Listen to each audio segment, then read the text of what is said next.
The military, particularly its leadership, will undoubtedly be reshaped in months to come. But the question is, what is the criteria? Let's start with a quick little news piece, then I give you a reference, and then a segment that I published not too long ago, where I now wonder, to which degree is Flynn gonna come back?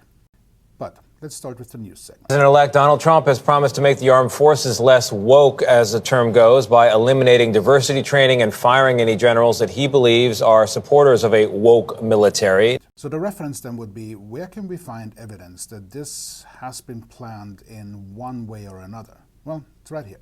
You can download the entire document just simply by searching for it online, and then you can just plug in search terms, such as, for instance, when you plug in Pentagon, you come up with the woke bureaucrats at the Pentagon forced troops to attend training seminars about white privilege. Of course, that connects to DEI and so forth. So right there, it is embedded in the guiding document that will bring about the next 4 years. So absolutely go and look up this document, then search it and lean that which you find within the document against what is currently being proposed and what will be implemented in the future. But onwards to number 2. I'm wondering if Flynn is going to be brought back. And the reason why I'm wondering is because of this. Here are Mike Flynn and Matt Gaetz. From my perspective, the whole threat to our national security is so dangerous right now, and the folks that I'm probably preaching to the choir, to the group that's on this spaces, but maybe not.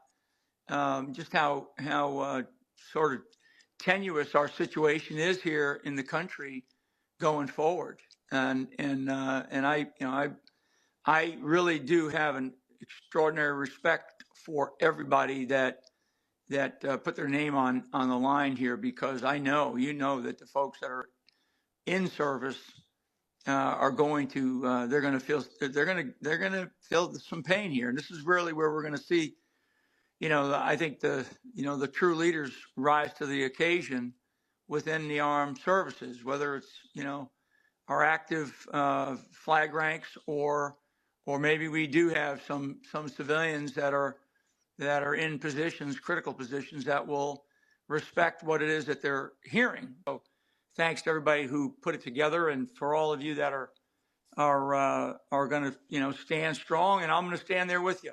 To you, John, and Brad and Brianna, your leadership on this, I hope, inspires a lot more policymakers. Also, I just think that we have to attack this thing through all of these vectors, right? I mean, many of you see the role I play in trying to ask tough questions and ripen these issues and build coalitions of lawmakers to make more strident demands, and definitely directionally. And I know John feels this, like we're getting more progress the more we educate people. Within the armed forces, there are 2 camps at least. One camp that leans this way, the other camp that leans towards a positive future for this country. Now, Flynn is not in this camp. He certainly is in that one. The question is whether the administration is going to revive him and bring him back, knowing that he has the attention and potentially is still being seen as a leader by maybe hundreds of thousands of people who are either retired and or still in uniform. And to harness that power could, of course, be beneficial if the administration needs it, at which point it will be played out against the rest of us. This makes Flynn not only a significant player, but also someone who is potentially incredibly dangerous. Will he be brought back? I don't know yet. Nothing has really been said, other than there is an article from 2023.